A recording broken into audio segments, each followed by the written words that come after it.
J'ai eu un petit contact avec le monde du développement économique parce que j'étais consultant dans une filiale de la Caisse des dépôts sur des projets de développement économique, justement. Donc, je suis content de retrouver ces sujets-là aujourd'hui.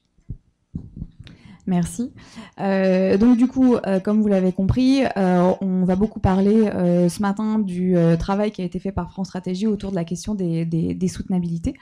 Et donc, pour rentrer dans ce sujet qui, de prime abord, peut paraître un peu complexe, on va tout simplement essayer de poser un peu le constat pour partager aussi ensemble d'où on part et pourquoi on parle de cette question. Donc, première question très simple, Émilien.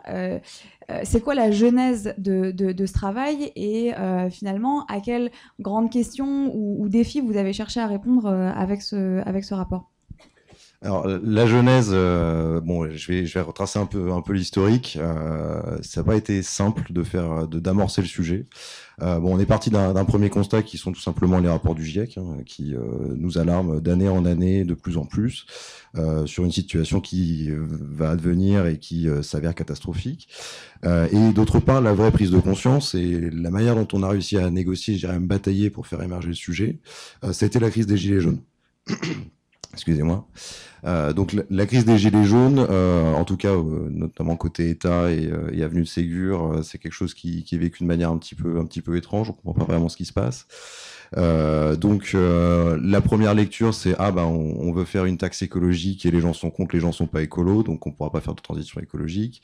Bon, heureusement, il y a des sociologues qui ont travaillé là-dessus maintenant et qui ont fait des ethnographies et qui ont bien montré que c'est pas ça le sujet. C'est d'abord en fait, on laisse les gens dans un sentiment de déprise avec des dépenses engagées qui sont de plus en plus élevées. Donc, je vous invite si vous avez l'occasion, à lire le livre de Pierre Blavier, Les Gilets jaunes, quand systématiquement ça se répercute sur leur pouvoir d'achat, qu'ils ont de plus en plus de contraintes, qu'ils ont l'impression qu'en plus leur cadre de vie se détériore du fait de la perte de services publics, de la perte de centralité. Il y a quelque chose qui ne va pas. Il y a une autre lecture qui peut être intéressante aussi, c'est une note d'analyse du Conseil d'analyse économique de 2020 qui s'appelle Territoire, bien-être et politique publique, et qui montre bien qui essaye de lire la crise des Gilets jaunes non pas à l'aune de pro-écologie ou anti-écologie, mais en fait quels sont les effets de perception sur son cadre de vie et comment est-ce que ça détermine en fait cette crise, je dirais pas révolte, mais en tout cas cette grogne. Et donc, ce qui est constaté, c'est qu'en fait, généralement, c'est surtout lié à un sentiment, une perception de déprise, même dans certains territoires où ça ne se vérifie pas, où économiquement ça fonctionne bien, mais on a perdu la poste, on a perdu le bar tabac, il faut se déplacer de 20 minutes pour avoir une consultation médicale, voilà, ce genre de choses. Donc, voilà, ce double prisme, donc, on voit bien qu'en fait, il y a quelque chose qui fonctionne pas. Les technocrates, et j'en fais partie, se disent tiens, on va faire une taxe écologique, c'est super, ça va nous permettre de financer la transition, et puis du point de vue populaire ça prend pas, bon tant pis. Non, justement, c'est bien qu'il y a quelque chose qui va pas, et en fait pourquoi ça va pas? Parce qu'on est dans un contexte de triple crise qui est déjà une crise économique, je dirais, qui de long terme, parce qu'on a des effets cycliques, on a une crise écologique, et puis surtout on a une crise démocratique. On a un niveau de défiance envers les institutions et le politique qui est de plus en plus élevé. Chaque année, le Cevipof fait un baromètre de la confiance politique qui est assez effrayant. Même la figure du maire maintenant est égratignée, et je vous parle pas de la question des experts, notamment après la crise Covid actuellement, notamment dans un contexte de transition écologique où il va falloir expliquer les grands changements qu'on va devoir avoir. S'appuyer sur les experts va être de plus en plus difficile parce que leur position, leur posture est en train de s'affaiblir. Donc l'intuition, c'est qu'il va falloir qu'on arrive à répondre à ces crises ensemble et qu'il faut trouver une méthode pour y arriver. Donc on a inauguré un séminaire qui a duré plus de 2 ans. Notre intuition derrière, c'était qu'on allait arriver à une idée de planification, donc il y a plus de 2 ans, je ne vous cache pas que quand on a abordé la question de la planification, qui aujourd'hui semble faire consensus, on s'est fait un peu envoyer dans le mur avec des types gauchistes, décroissantistes, tout ça. Donc là, on est content que le thème soit arrivé. En revanche, la question, c'est comment ça va se passer. Alors pour évoquer aussi toutes ces motivations qui ont motivé le lancement de ce travail, vous parlez de conflits de soutenabilité dans le rapport, qui seraient en fait ces injonctions contradictoires avec lesquelles on doit composer pour essayer d'apporter des réponses à cette crise multidimensionnelle. Pour bien comprendre ce que ça veut dire ce terme de conflit de soutenabilité, est-ce que tu pourrais nous illustrer, nous donner quelques exemples très concrets de ce que ça veut dire selon vous? Alors, dans l'expression conflit de soutenabilité, il y a deux choses qui sont importantes. D'une part, c'est le pluriel qui est mis à soutenabilité, parce qu'il y a des enjeux qui sont multiples et qu'il faut traiter de manière, je dirais, complète. Et la notion de conflit, parce que dans les conflits, en fait, on a des parties prenantes qui s'entrechoquent, qui discutent, qui s'affrontent. Et donc, on voit bien qu'en fait, au niveau de ces enjeux-là, on va avoir différentes problématiques et différentes parties prenantes qui vont s'entrechoquer. Et donc, il faut pas fermer les yeux là-dessus. Il faut être lucide et il faut les traiter. Donc, le simple fait de parler de conflit de soutenabilité, c'est déjà une manière de mettre la chose sur la table. Donc peut-être pour illustrer ça, je pense que la réindustrialisation, qui est la deuxième thématique qui a beaucoup réémergé avec la planification ces derniers temps, en est un très bon exemple. Quand on parle de réindustrialisation, bon, on a un premier aspect qui est la soutenabilité économique et sociale.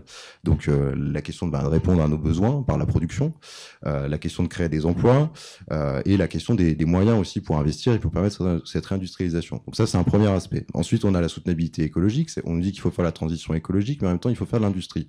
Sauf que de l'industrie, c'est de la production, ça émet des gaz à effet de serre, il y a des consommations d'énergie, donc il y a cette chose-là à prendre en compte. On a également l'aspect soutenabilité sanitaire, parce que quand on va implanter de l'industrie lourde, il y a la question des risques qu'il faut prendre en compte, il y a la question des pollutions atmosphériques, de la pollution des sols, donc c'est un autre aspect à prendre en compte. Et puis on a la question de la soutenabilité démocratique, si j'entends. Donc, je parle bien de démocratie et non pas d'acceptabilité, parce que quand on va faire venir une grosse unité de production, ou même une petite, mais qui s'avère extrêmement polluante, et je pense que vous devez y être confronté régulièrement. Bon, si on ne l'explique pas, si on n'arrive pas à l'amener concrètement auprès des riverains, c'est quelque chose qui peut crisper, et donc il faut essayer de mêler tous ces aspects-là.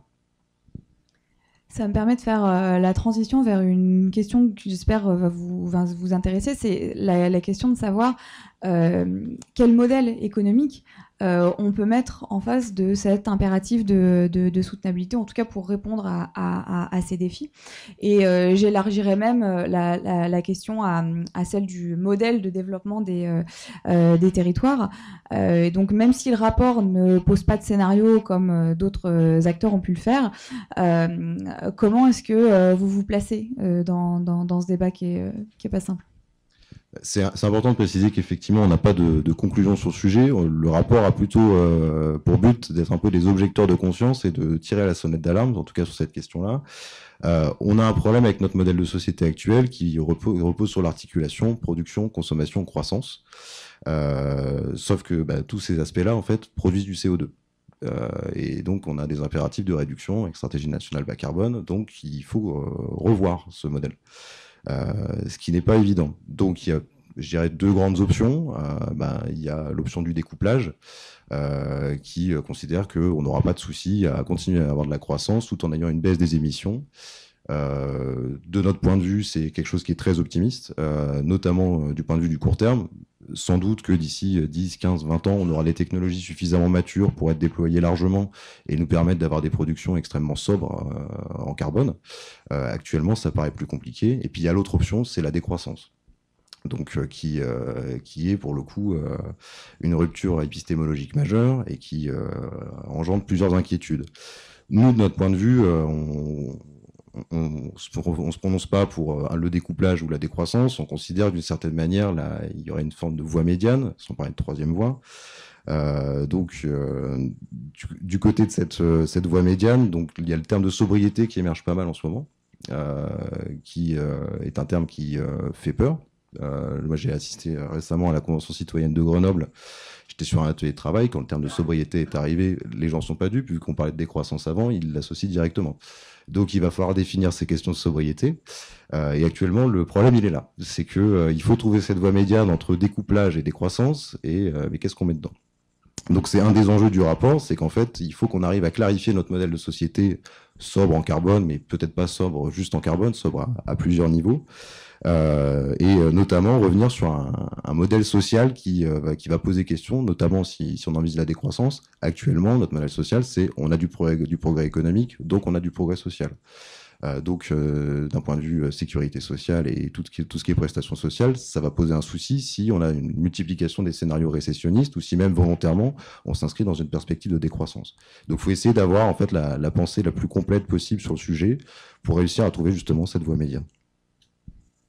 Bah, du coup, je me tourne vers vous après avoir posé ces quelques éléments de constat pour savoir si ça appelle des réactions ou des questions par rapport à ce que vous connaissez, vous, sur vos territoires. 1, 2, oui, ça marche, je vais ouvrir le bal. Oui, alors, déjà une première remarque, c'est que moi je suis content que vous puissiez faire les constats que vous avez fait en lisant des bouquins.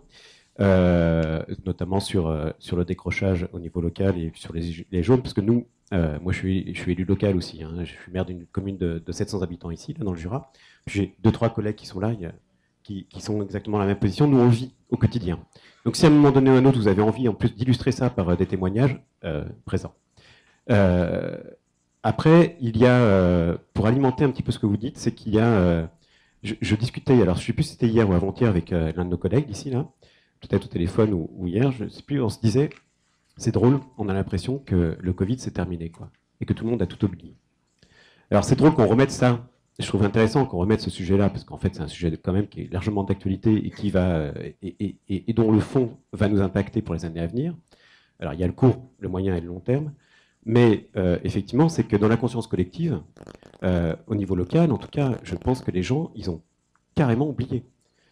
Ils n'ont pas oublié les problèmes sociaux, parce que le prix de l'énergie va leur retomber sur la tête un de ces jours. Je veux dire, ça, ils stressent déjà là-dessus. Ils n'ont pas oublié que l'ensemble des produits ont augmenté dans les hypermarchés, dans les supermarchés. Ça, non. Le fait est, c'est que là, la crise sociale, elle est là. Donc, à mon avis, elle gronde, et elle est sous-jacente, et elle va réexploser encore dans peu de temps.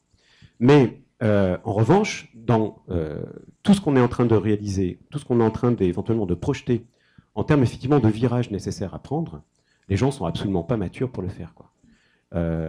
Autant ils avaient peut-être conscience qu'il fallait faire quelque chose quand on était tous confinés, et pour autant la crise elle était de santé, quoi. Elle n'était pas écologique, mais on a bien associé l'ensemble des choses. Psychologiquement, je pense que les gens ont assimilé ça. Mais en revanche, au jour d'aujourd'hui, ils sont plus du tout prêts à faire les sacrifices, quoi. Juste un exemple bateau. Salut Nicolas. Juste un échange bateau, c'est qu'on est en train de réaliser une voie douce qui traverse une partie de notre village. On a impacté en termes de travaux 4 ou 5 riverains. L'objectif à terme de cette voie douce, combiné avec d'autres travaux, c'est de faire en sorte qu'on va déplacer à peu près le passage de 5 à 600 camions jour devant chez eux sur une autre voie. Et cette voie douce a deux impacts. C'est de contribuer à réduire aussi le flux automobile, 1800 véhicules jour, et de faire réduire la vitesse, parce qu'on va en profiter pour réduire le gabarit de la vitesse de la route principale, qui aujourd'hui est une autoroute, hein, c'est-à-dire c'est limité à 90, les gens arrivent à 120, 130. Les gens râlent. 5 semaines de travaux, les gens râlent et pleurent pour un tuya, pleurent pour un machin, et viennent demander à la collectivité, en tant que client, de rembourser le tuya qu'on va enlever pour faire passer la voie publique. Et le tuya est sur la partie publique, hein. Alors, en revanche, il appartient au grand-père qui l'a planté en 1975. C'est-à-dire que voilà, il est là le paradoxe. C'est qu'on est dans une société où les gens sont extrêmement nombrilistes et ont l'impression que la collectivité, c'est la somme des individualités. Et ce n'est pas du tout le cas. Et là, on a un problème de civisme ou un problème d'éducation, je ne sais pas. Mais on a vraiment un problème de société, c'est-à-dire de revenir dans l'autre sens, ça va être extrêmement long, parce qu'en plus, ça, on l'a installé depuis 20 ou 30 ans, quoi, petit à petit. Et donc, les constats que vous faites aujourd'hui, je suis complètement en phase avec. En revanche, sur le fait qu'il faille prendre des mesures médianes, mais même la mesure médiane, elle risque d'être drastique pour ces gens-là. On va aborder ce sujet dans la suite Non, mais effectivement, pour savoir comment on fait, tout simplement, et c'est bien tout l'intérêt de la proposition de France Stratégie. Je vais peut-être répondre en revanche sur le côté, enfin, on n'a pas bossé qu'avec des bouquins, je vous rassure, il y a plus de 400 personnes qui ont été concertées, notamment beaucoup de collectivités. Ça, c'est notamment moi qui mettais le plan. On a un gros angle mort, on y reviendra sur le côté territorial, mais qui est lié à un calendrier éditorial, etc. Mais en tout cas, oui, on a concerté beaucoup, notamment beaucoup de collectivités, d'agglos, etc., à tous les niveaux, en fait. Donc voilà, et on est toujours preneur d'avoir des retours également. Sur cette question de l'acceptabilité, de la perception, ben, effectivement, moi, je suis complètement en phase. Il y a quand même des petites lueurs d'espoir qu'on peut voir notamment dans les collectivités. Bon, moi, je pense à Los Angeles parce que bon, je viens d'un bled à côté et en plus, j'ai beaucoup travaillé avec eux. Eux, leur vision de la participation citoyenne, c'est pas de la participation, c'est pas de l'écoute, c'est la co-responsabilisation. C'est peut-être une voie qui pourrait être intéressante à creuser. Donc on pourra en rediscuter si vous voulez, mais sinon je vous invite à aller voir le dispositif 50-50 en fait, où on invite les citoyens à être porteurs de projets. La municipalité s'engage à mettre les moyens à disposition. En revanche, les citoyens, eux, s'engagent à fournir le service derrière. Et c'est quelque chose qui marche plutôt bien et c'est assez intéressant à voir parce que maintenant ça va faire une dizaine d'années que ça a été mis en place et ça fonctionne plutôt bien.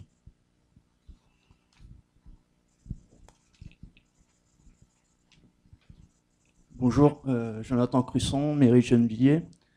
J'avais une question, plutôt une remarque. C'est que globalement, quand on parle de transition écologique, on dit bon bah il va falloir faire des mesures, mettre en place des mesures pour limiter le nombre de degrés de gaz à effet de serre qu'on aura d'ici 2030, 2040, 2050. Donc du coup, ça donne des plans tels qu'on peut lire dans le plan de transformation de l'économie française de Jean-Marc Jancovici. Donc c'est assez intéressant, je pense que globalement c'est assez cohérent. Après on peut discuter de certains aspects, mais globalement ça tient la route. Donc ça, pour moi, c'est le plan A.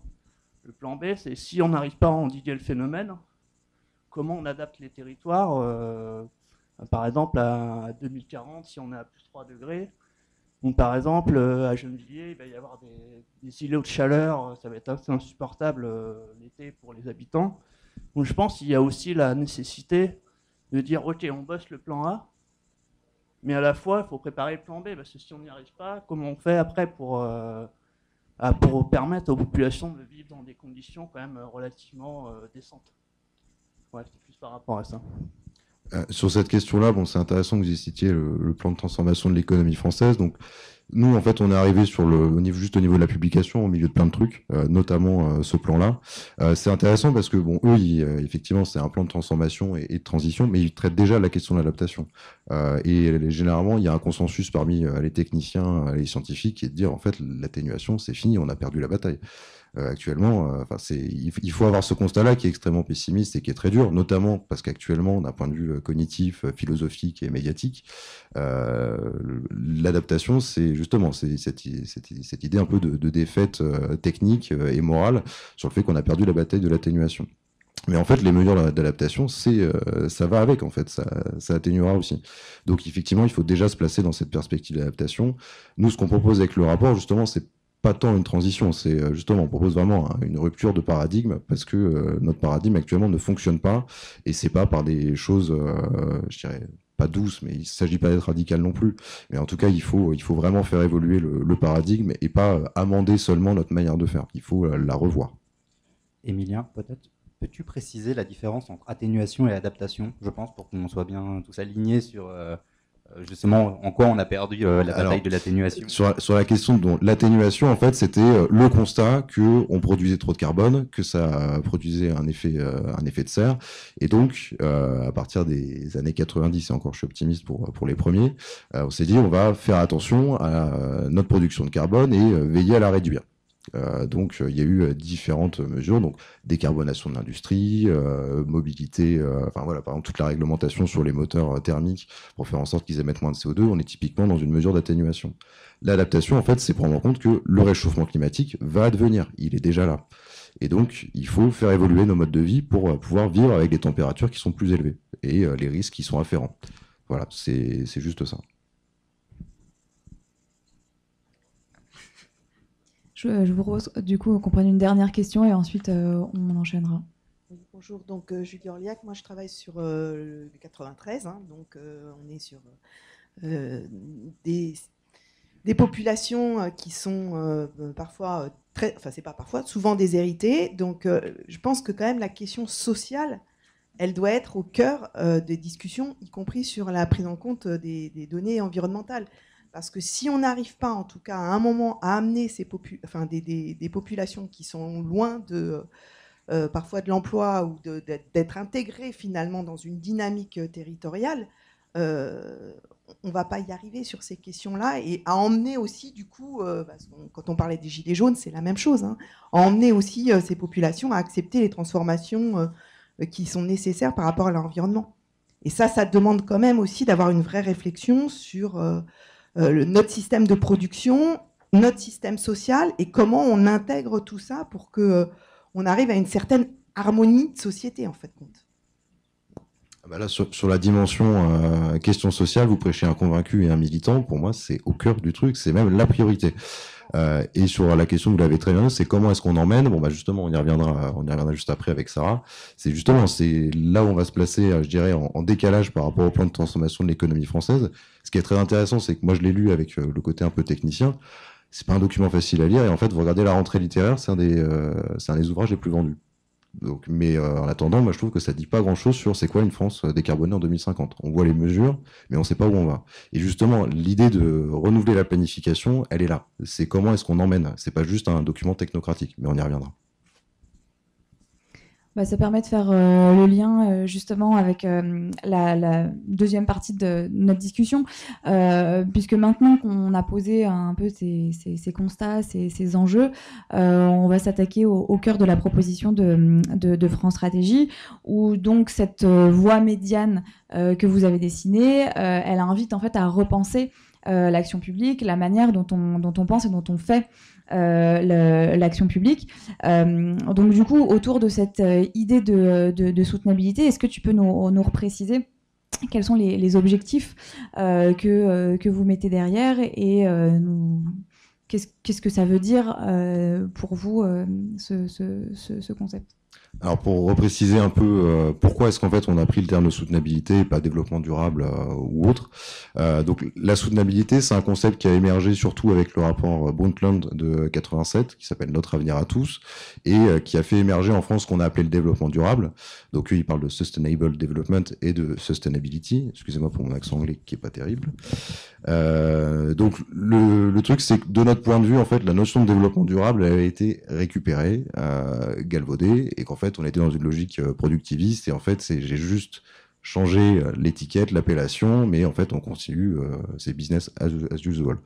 Donc l'idée c'était de dire bon, on va pas parler de développement durable parce que sinon en fait on s'inscrit pas en rupture, donc il faut qu'on utilise un autre terme. Et la deuxième chose c'était de le mettre au pluriel, comme je l'évoquais tout à l'heure, pour que justement en fait on puisse comprendre qu'il n'y a pas juste une soutenabilité environnementale à avoir, mais bien une question sociale, une question démocratique, la question de l'adaptation qui est à traiter. Donc voilà, c'était pour ça qu'on l'avait mis au pluriel.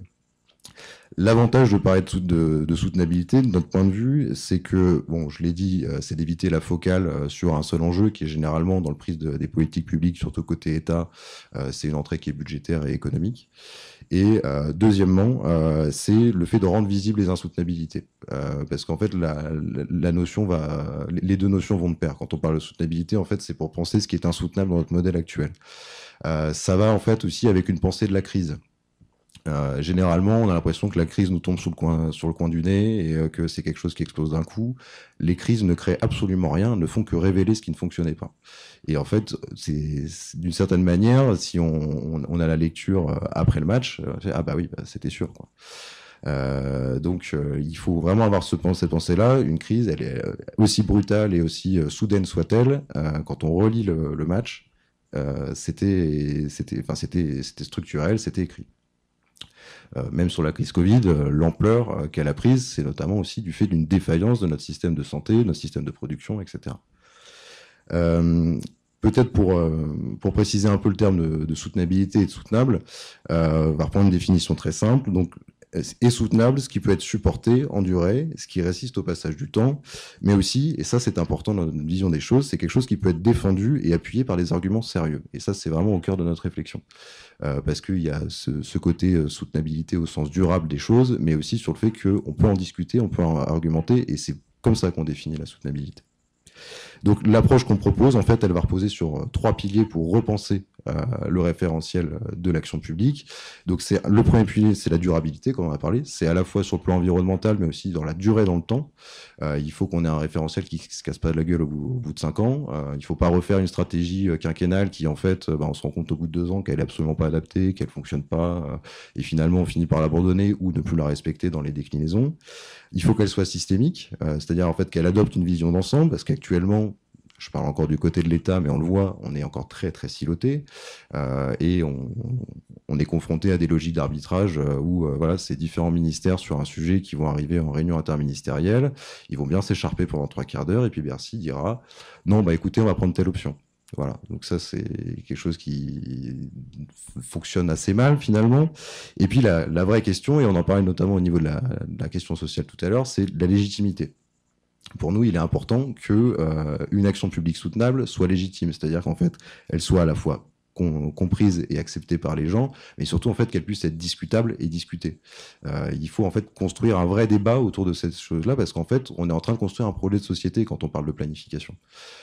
Et donc, un projet de société, ça implique des changements majeurs pour nos modes de vie, nos quotidiens, nos valeurs aussi, peut-être d'une certaine manière. Et donc, c'est un projet politique, donc ça se discute.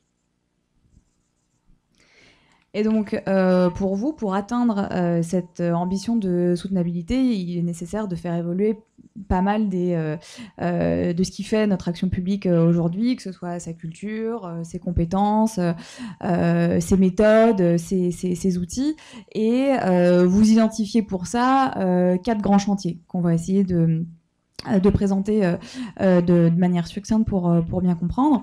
Le premier de ce chantier, c'est justement la question de la culture. Vous dites qu'il faut réussir à se doter d'une culture des soutenabilités, donc c'est-à-dire d'une part partager, comprendre et partager les enjeux climatiques et sociaux dont on a déjà parlé, et puis ensuite être en capacité d'anticiper les conflits de soutenabilité et de réussir à y apporter des réponses. Donc concrètement, qu'est-ce que ça veut dire de créer ce changement de culture? Parce que c'est quelque chose qui est très très souvent mis en avant, l'idée de transformation de la culture, de transformation interne dans tout type d'organisation. Et pour autant, on se heurte très souvent à des difficultés très importantes pour réussir à emmener un collectif, faire changer les manières de faire, les manières de travailler, etc. Donc effectivement, nous, un des chantiers majeurs, c'est le fait de construire, de forger et de réussir à faire infuser une culture des soutenabilités pour justement rompre avec ce modèle qui irrigue un peu notre vie et notre action collective, qui est production, consommation, croissance. Donc pour nous, ça passe du coup par une meilleure vision des enjeux, ce qui appelle en fait à un récit ou des récits. Il ne s'agit pas de raconter des histoires aux gens, bien au contraire, c'est éveiller les consciences en fait en donnant en fait un support, quelque chose de compréhensible. On en parlait avec le plan de transformation de l'économie française. Quand on donne des mesures pour une France décarbonée en 2050, même à moi, ça parle pas. Quand on parle de réduction de pourcentage de machin, de techniques, de solutions technologiques, ça me dit pas comment je vais me déplacer en 2050, comment je vais me nourrir, comment va être structuré mon habitat, comment va être mon quartier. Ça parle à personne. Donc l'idée, c'est justement de construire un récit. Il y en a plusieurs. Hein. Par exemple, la science-fiction, c'est une forme de récit. Quand on a une dystopie qui nous annonce la fin du monde ou une raréfaction de l'eau, c'est une forme de récit sur ce que pourrait être l'avenir. Bon, évidemment, c'est de la fiction et c'est caricatural, mais c'est une forme. Les scénarios RTE ou les scénarios de l'ADEME, c'est une forme de récit aussi. L'idée, c'est d'arriver en fait à une construction de récit qui soit pas technocratique, qui soit en fait appréhendable par tous. Et ça, c'est la chose la plus difficile. Parce qu'actuellement, en fait, quand on construit des récits, notamment dans une visée d'action publique, on construit des récits qui sont avant tout techniques. Et ça permet pas en fait d'avoir un débat démocratique et une appréhension par tous des enjeux qui vont advenir. Au-delà de cette question des récits, donc c'est une première brique, il y a la question de la formation de nos concitoyens et notamment des agents publics et des décideurs publics. Donc par exemple, on l'a vu avec la réforme de l'ENA qui est devenue INSP, mais en fait il n'y a pas grand-chose qui a changé. On a quand même des blocs sur je vais dire sur le développement durable parce qu'en fait oui c'est le vieux paradigme sur voilà en fait il y a quelques blocs sur la climatologie etc. Mais on est encore sur des approches qui sont sectorielles et qui sont d'une certaine forme de saupoudrage en fait. Donc l'idée c'est que dès la formation initiale on ait un changement de paradigme et qu'on n'ait pas une approche technique des choses encore une fois, mais que tout le monde soit à même de comprendre en fait les grands enjeux qui vont advenir parce que ça va modifier notre quotidien et que par exemple quand on forme les agents publics, la priorité qui est donnée à leur action, ça soit pas juste un équilibre budgétaire. Il faut ce qui soit valorisé, ce qui soit compris, c'est l'ensemble des impacts positifs que peut avoir leur action. Ça, c'est quelque chose qui n'est pas forcément le cas aujourd'hui. Le corollaire de ça, c'est effectivement il y a la formation initiale, il y a la formation continue. Donc nous, on va peut-être un peu loin là-dessus, c'est qu'en fait on propose une formation continue aux soutenabilité, dont le corollaire en fait serait l'évolution de la grille d'évaluation des agents. Pour intégrer ces enjeux de soutenabilité. Donc il ne s'agit pas de rajouter une case en plus pour que vous soyez encore plus compressé par vos évaluations et les objectifs que vous sont donnés. Non, c'est pas ça, c'est donner davantage de place à une action qui ne soit pas juste centrée sur les aspects budgétaires et économiques, mais bien être capable de prendre en compte des capacités d'initiative différentes, une action qui fait le pas de côté, la capacité d'expérimentation. Voilà, donner en fait au contraire plus de latitude et que soit valorisable une autre manière d'exercer son poste. Et autre chose qui est important pour nous d'un point de vue action publique, c'est de valoriser en fait la diversité des profils. Ça pour nous c'est essentiel et c'est d'autant plus vrai au sein de l'État. Il faut qu'on ait une vraie diversification des profils, des expertises, des parcours de vie même d'une certaine manière. Et puis à côté de ça, on en parlait, tout ne repose pas sur les agents publics et heureusement, même si pour moi c'est des super-héros du quotidien. Il y a aussi tout l'aspect formation initiale et continue de nos concitoyens dans tous les aspects et dans tous les secteurs. On ne pourra pas faire l'un sans l'autre. Alors la deuxième grande question que vous mettez au cœur du rapport, c'est l'idée de se donner un cap. Donc ça rejoint un petit peu ce que tu disais sur la nécessité d'avoir un récit, tout simplement de reposer un projet de société qui inclut tout le monde et qui soit soutenable pour les années à venir. Alors vous, à la différence de l'ADEME, RTE ou le Shift Project dont on a parlé, qui propose des scénarios et un certain chemin pour aller vers, qui propose un certain cap finalement, vous en restez à des questions de méthode et d'outillage parce que vous considérez à juste titre que c'est pas votre rôle et que c'est quelque chose qui relève du politique. Mais pour autant, vous nous dites qu'il faut se doter d'une stratégie nationale des soutenabilités dont pourrait découler cette fameuse planification.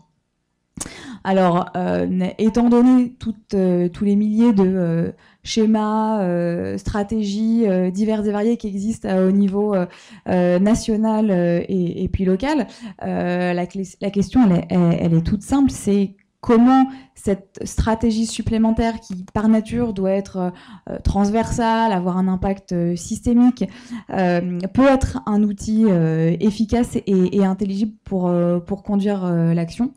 Et du coup, si je formule un peu différemment la question, c'est comment on évite d'avoir soit un document qui soit juste un recueil de bonnes intentions, soit quelque chose qui est complètement hors sol, ou alors une incitation à créer une usine à gaz derrière pour essayer de mettre le document en œuvre.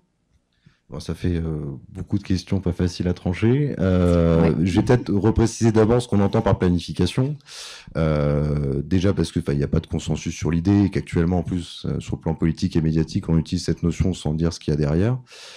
Donc déjà c'est pas une idée nouvelle. Je pense que vous le savez tous. Et généralement quand on y pense, on a soit la planification à la française, soit la planification version Gosplan soviétique. Donc c'est pas ce qu'on propose. Il faut quand même rappeler que la planification à la française avait certaines vertus. Donc déjà, c'est un principe d'organisation qui n'a pas été appliqué qu'en France, notamment pendant la Deuxième Guerre mondiale. C'est surtout les anglo-saxons qui ont développé ce système-là, avec notamment la figure de Jean Monnet qui a exercé dans les boards américains, qui s'occupait de la planification et qui a ramené en fait le concept en France et l'a mis en œuvre. Ce qui était intéressant avec la planification d'après-guerre, donc à partir de 1946, c'est déjà la terminologie. c'est des plans de reconstruction et de modernisation. Et quand on dit ça, en fait, on a déjà une certaine vision de l'action publique, c'est-à-dire en fait, on concilie l'urgence, le court terme, avec une vision à long terme. Les deux ne s'excluent pas. Et ça, c'est déjà une inflexion majeure, notamment dans notre manière de faire l'action publique aujourd'hui, où on a un peu perdu cette idée-là. Donc ça passe par la gestion des infrastructures détruites qu'il faut reconstruire, etc., la gestion des pénuries, mais cette crise en fait est aussi l'opportunité de repenser ce que sera le pays dans 20-30 ans. On se projette dans une vision à long terme, et puis donc je parle bien de vision, et puis après on outille avec des plans quinquennaux qui vont prioriser l'investissement, savoir quelles infrastructures on construit, quelles entreprises on fait monter, quels clusters on crée. Je pense à Dunkerque, par exemple, qui est créé quasiment de toutes pièces. Et puis aujourd'hui, on a cette espèce de monstre, pas au sens péjoratif, hein, mais de monstre industriel. Donc voilà, ça, c'était la vision planificatrice de l'État. Au niveau de la méthode, ce qui était intéressant avec cette planification, c'est qu'elle était éminemment technocratique, mais elle était concertée quand même. Concertée avec certains acteurs, effectivement. C'était pas un exercice démocratique, donc c'était les partenaires sociaux, les chefs d'entreprise, certains experts.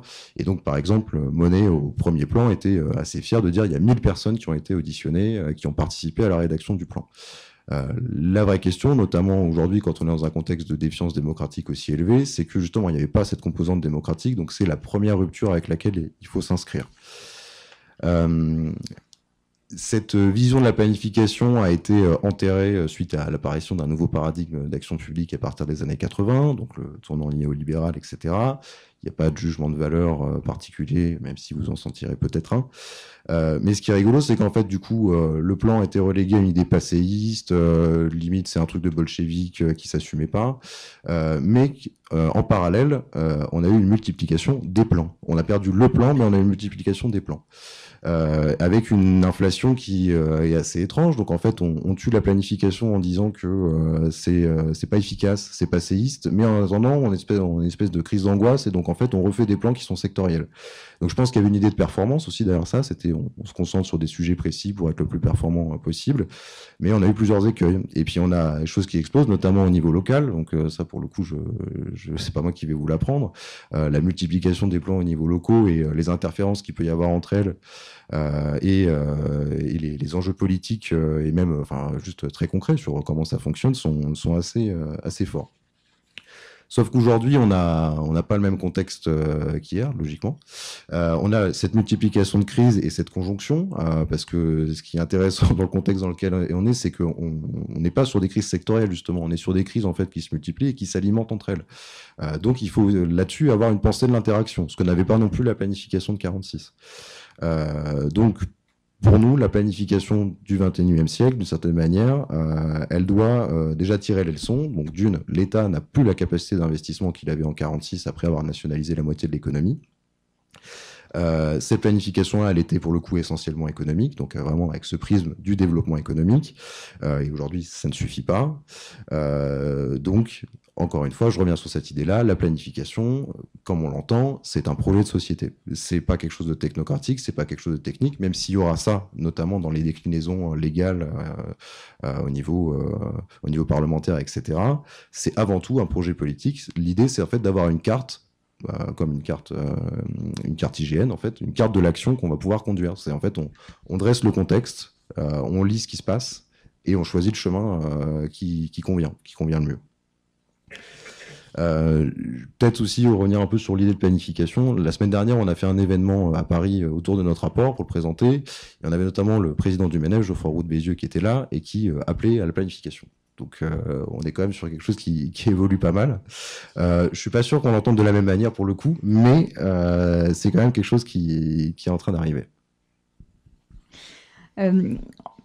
Pour poursuivre dans cet examen un petit peu des différents leviers que vous avez identifiés, et pour répondre aux problèmes que tu as bien posé tout à l'heure sur la crise démocratique, vous faites pas mal la part belle à l'idée de mettre en place un continuum délibératif, Alors, la question toute bête que je te pose, c'est qu'est-ce qu'on peut entendre par cette idée de continuum délibératif, parce qu'on a l'impression que du coup c'est quelque chose qu'il faut réussir à mettre en place en continu, à mettre en place en tout cas à revivifier ou réinventer le lien avec le citoyen et la société civile. Donc comment on fait pour que ce soit opérationnel, que ce soit pas extrêmement chronophage comme peuvent l'être certaines démarches de concertation aujourd'hui, qui par ailleurs sont souvent décevantes, que ce soit pour l'acteur public ou pour le citoyen. Donc comment vous avez imaginé les choses de ce point de vue-là ? Alors effectivement, une grosse partie du rapport est sur la question de la légitimité, comme j'en parlais tout à l'heure, notamment du fait que, en fait, on transforme complètement notre cadre de vie et notre système de pensée, et que notre planification, comme j'ai dit, c'est un document politique, et donc en fait, elle traduit des besoins et des choix collectifs. Donc il faut réussir à en délibérer, il faut qu'il y ait une discussion démocratique autour de ça. C'est à la fois, bon, vu qu'on est dans une démocratie, c'est un impératif, mais c'est aussi, en fait, de manière assez simple, c'est un gage d'une meilleure effectivité de l'action publique, parce qu'une certaine manière, c'est aussi donner des gages pour qu'elle soit mieux acceptée par les acteurs, par exemple type lobby, qui pourraient considérer qu'il y a des brèches, etc., que l'opinion publique est pas au clair, et donc on peut se permettre de s'engouffrer dans ces brèches-là. Et c'est aussi le gage d'une meilleure acceptabilité, parce que ça a été décidé collectivement. Donc, en revanche, quand on parle de délibération, il y a la notion de continuum qui est importante pour nous, et je vais y revenir plus en détail. L'idée de continuum délibératif, en fait, c'est qu'on fonde la décision sur l'examen, le débat, la discussion, en fait, des questions qui vont sous-tendre l'action publique, donc vraiment dès le début, hein, c'est presque une réflexion philosophique pour le coup. Donc ces postulats-là, ce qu'on ne fait jamais actuellement dans l'action publique, on est gouverné par des idéologies et des postulats, mais on les remet jamais en question. Donc c'est qu'on puisse les discuter déjà publiquement avec les citoyens, et qu'ensuite il y ait une réflexion sur les méthodes qui se mettent en œuvre, les techniques qui vont être privilégiées, les investissements, etc. Et que ça soit discuté, mais de l'amont de la décision jusqu'à sa mise en œuvre. C'est-à-dire en fait quelque chose qu'on puisse discuter en permanence, et pas que c'est très bien, on a fait un exercice de discussion, le Parlement a rendu son avis. On a peut-être fait une concertation citoyenne, et puis après, c'est parti pour 5 ans. Et puis, si ça va pas, si ça chope, s'il y a des crispations, tant pis, on passe en force. Ça, dans le contexte démocratique dans lequel on est, ça passera plus. Parce que là, on arrive vraiment à un point de rupture qui est très proche, et qui est très préoccupant. Donc, il va falloir revoir cette manière de faire. Dans cette question de la délibération, je pense surtout pour vous qui devez y être confrontés assez souvent, on ne considère pas la participation citoyenne comme l'alpha et l'oméga, pour plusieurs raisons. Donc, nous, un postulat qui est assez fort dans le rapport, c'est de dire qu'en fait, la participation actuellement, c'est quelque chose d'essentiellement cosmétique. Donc nous, on parle de participationnisme d'État. Donc sur le plan philo-sociologique, en fait, on se renvoie à Foucault qui, pour dénoncer la manière de gouverner de certaines élites par le technologie gouvernementale, c'est exactement ce qui s'est passé avec la participation citoyenne. On a considéré que c'était un outil au service du pouvoir et pas un vrai outil de construction de l'action publique. Donc en fait, on a conçu la participation citoyenne comme une manière en fait de dépolitiser certains débats, de donner des gages et de faire en sorte aussi que les choses soient plus discutées par la suite. Et dans la mise en œuvre concrète, notamment du fait d'une certaine méfiance de la part des décideurs publics, on a des sujets qui sont souvent très micro-locaux, donc ce qui est important, hein, mais on ne peut pas avoir que ça quand on décide d'un projet de société. On a un cadrage aussi qui n'est pas discuté. C'est le cadrage qui est imposé, en fait, il ne se construit pas avec le reste des citoyens. Et ça, généralement, ça crée des frustrations. Et puis aussi, l'écueil qui est assez fréquemment mis sur la table par les experts de la participation citoyenne, c'est que c'est toujours les mêmes qui participent. Donc, il faut refonder cette participation et éviter ces écueils-là. Et surtout, nous, donc déjà, on n'en fait pas l'alpha et l'oméga pour ces raisons-là, mais on considère que c'est une composante quand même. Il faut juste la revoir, la repenser, qu'on revienne vraiment au principe de la participation et que ça soit un vrai exercice de discussion et démocratique. Et surtout, pour nous, ce qui est important, c'est on est dans un système de démocratie représentative, il faut refonder cette représentation-là. On va pas sur les questions de mandat impératif, etc. Et pourquoi pas, on tranche pas le débat. En revanche, ce qui est sûr, et c'est quelque chose qui est vraiment extrêmement basique, c'est qu'il faut redonner au Parlement le moyen de parlementer. C'est qu'actuellement, on a une majorité, bon, en l'occurrence, c'est pas vraiment le cas, mais bon, par le passé, on avait des majorités, en fait, qui passaient leurs textes. Si ça passait pas, on avait un 49-3. Et au-delà de ça, dans les procédures même parlementaires, on a une explosion des procédures accélérées qui fait qu'actuellement, nos représentants ne peuvent plus étudier dans le concret tous les tenants et les aboutissants d'un projet de loi, ne peuvent pas faire de propositions alternatives, ne serait-ce que dans le cadrage. Et donc, en fait, il y a une réduction du temps parlementaire qui ne permet pas de travailler correctement. Et en plus, il y a une culture de l'obstruction et de l'opposition qui est assez stérile actuellement. Donc là-dessus, c'est pareil. Il faut, je dirais pas refonder, mais en tout cas rappeler un peu quels étaient les principes de la démocratie parlementaire. Et une dernière chose qui, à notre sens, est important, qui, pour certains, je pense qu'on pourrait se faire taper sur les doigts, mais pour nous, les corps intermédiaires sont importants. Il ne s'agit pas de céder au lobby, etc., mais il ne faut pas oublier que les corps intermédiaires, ils sont quand même représentatifs de certains secteurs de la société. Ils sont porteurs d'une expertise, et généralement, en plus, ils ont l'habitude d'être concertés et de travailler avec les pouvoirs publics. Donc, d'un point de vue purement pragmatique, en fait, c'est des acteurs qui sont tout à fait utiles et souhaitables d'avoir à bord. Pour avoir ce continuum délibératif, je dirais qu'il y a quelques conditions et quelques principes à respecter. Donc déjà, quand on lance un processus de délibération, donc c'est-à-dire de discussion, il faut clarifier les objectifs et les débouchés. C'est ça aussi généralement qui a posé pas mal de problèmes à la participation, c'est que on concerte sur un projet, mais on ne sait pas exactement à quoi va servir en fait l'objet de cette participation-là. Donc du coup, pour les opposants politiques, il y aura une méfiance de récupération. Pour d'autres, c'est du coup pourquoi est-ce que je vais me déplacer et consacrer du temps alors que potentiellement ce qu'on va discuter servira à pas grand-chose. Et en fait, il faut un engagement politique aussi derrière. On l'a bien vu avec la Convention citoyenne pour le climat. On mobilise 150 personnes, on les forme, ça coûte extrêmement cher en plus. C'est un processus qui est très long. On aboutit à des recommandations qui sont assez concrètes. On est d'accord, on n'est pas d'accord avec. C'est pas le sujet. Mais derrière, ça tombe à l'eau. Et là, en fait, on fait que creuser on est dans une situation de défiance politique. On dit, mais on va vous écouter, on va refonder un peu le pacte républicain. Et puis, en fait, ça s'effondre derrière. Donc, là-dessus, ça va pas. Deuxième chose, et je vais commencer à l'aborder, c'est que, contrairement à la prescription des sujets, si j'ose dire, il faut qu'on construise les questionnements, en fait. Que ça soit avec le Parlement ou avec les citoyens. On a une thématique qui est donnée, on peut pas prendre le sujet par le bout de la lorgnette en disant bon, c'est bon, on a concerté, mais on leur a donné que la phase immergée de l'iceberg et le reste, en gros, on va s'en occuper et puis ça passera. Un autre point qui est important, et notamment dans la notion de continuum, c'est qu'il faut penser ces exercices-là pas comme des choses ponctuelles, mais vraiment articulés avec la décision et le fonctionnement de l'action publique.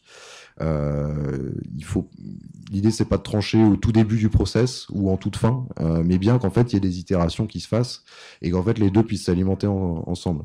Donc là-dessus, par exemple, moi je reviens de Saint-Étienne la semaine dernière, qui développe ce qu'ils appellent les démarches de design dans l'action publique, et que ça soit sur des projets de requalification de friches ou de développement d'une nouvelle ligne de tram, en fait, au lieu de faire de la concertation immédiate, ils font cette démarche design pendant un an, où ils vont réfléchir, par exemple, à tout ce qui est cheminement piéton. Pourquoi est-ce que un piéton dans la ville est capable de faire 5 minutes à pied entre l'hôtel de ville et la préfecture, mais quand il est dans un quartier résidentiel, il a l'impression que ça va prendre 1h30 alors qu'en fait c'est exactement la même distance. Donc travailler là-dessus en fait pour essayer de comprendre en fait comment va se déployer l'action publique derrière pour qu'elle réponde à la fois aux besoins et surtout que ça soit utilisé et qu'il n'y ait pas d'hostilité derrière. Donc en fait ils font cette démarche-là de travail avec les citoyens pendant un an avant de le mettre en concertation. Du coup, généralement, c'est les vraies participations sont déminées, les réponses qui sont proposées sont généralement beaucoup plus en phase, et on peut discuter en fait des vrais principes qu'il y a derrière, des vrais principes qui sont politiques et du coup, je dirais les enjeux techniques sont dépassés. Donc là, on arrive sur des vraies discussions de fond ensuite. Notamment quand on va parler de transition écologique ou de rupture, comme vous voulez, il y a la question aussi du fait d'éclairer les discussions et notamment de pouvoir mobiliser les expertises. C'est important, et notamment, voilà, je vous parlais de la Convention citoyenne de Grenoble, moi j'ai vu quelques écueils là-dessus. Quand vous lancez un exercice de concertation des citoyens, il faut comprendre, et c'est normal, que tout le monde n'a pas eu le temps de lire tous les rapports du GIEC, de les comprendre en plus, parce que généralement c'est assez béton, et tout le monde n'a pas eu le temps de s'intéresser à ces questions-là, et en attendant, c'est pas pour autant qu'ils doivent être disqualifiés. On n'est pas dans une république des experts non plus. Mais du coup, cette matière-là, il faut pouvoir la mettre à disposition. Il faut qu'elle puisse être assimilée, comprise et discutée. Donc il y a un vrai travail à faire là-dessus, et notamment, je pense, pour refonder le lien entre société civile et experts, qui est en train de s'effriter. Il faut pouvoir donner à voir les conclusions que ces experts rendent et qu'elles puissent être discutées. Et surtout, il faut, dans la manière de donner un peu l'expertise, il ne faut pas faire l'impasse sur les controverses qui existent. Parce que c'est là où en fait, généralement, dès qu'on cache quelque chose, qu'on le met un peu sous le tapis, si jamais il y a un petit peu de trucs qui dépassent, on va commencer à retirer le tapis, et là c'est fini, vous avez tout fait exploser. Donc c'est ce qui s'est passé sur la Convention citoyenne par exemple, c'est quand on n'est pas franc du collier sur la manière dont ça va être utilisé, la manière dont ça va être déployé, après on a tous les opposants qui peuvent être assez malhonnêtes aussi derrière, qui vont s'engouffrer dans la brèche, et donc là on a complètement loupé l'objectif. Une autre chose, donc là, encore une fois, nous on a travaillé surtout au niveau de l'organisation de l'État, c'est que si on met en place ce continuum délibératif pour le cadre de notre action publique au niveau national, il faut dès le départ pouvoir concerter les acteurs sectoriels et territoriaux pour que le branchement se fasse bien, en fait, que la déclinaison soit faisable, qu'on se retrouve pas avec une stratégie nationale bas carbone ou en fait qui est censée se décliner dans les SRADET, et quand vous additionnez les SRADET, on n'est pas aux objectifs de la stratégie nationale. C'est peut-être qu'on a loupé quelque chose. Et ensuite, c'est ce que je disais un peu tout à l'heure, c'est il faut repenser la manière de faire de la participation. Donc ça va de plein de manières, hein. Donc on a eu un peu l'ébriété du post-it et des paperboards, etc. Oui, ça peut être sympathique, ça peut être ludique, etc. Mais c'est pas ça qui va refonder la participation citoyenne. Il faut repenser en fait des formats qui permettent d'impliquer largement, notamment des gens qui sont éloignés de l'action publique de manière générale, des gens qui sont précarisés, des gens qui n'ont pas forcément le niveau d'instruction ou le niveau de socialisation aussi pour pouvoir s'exprimer dans un contexte public, etc.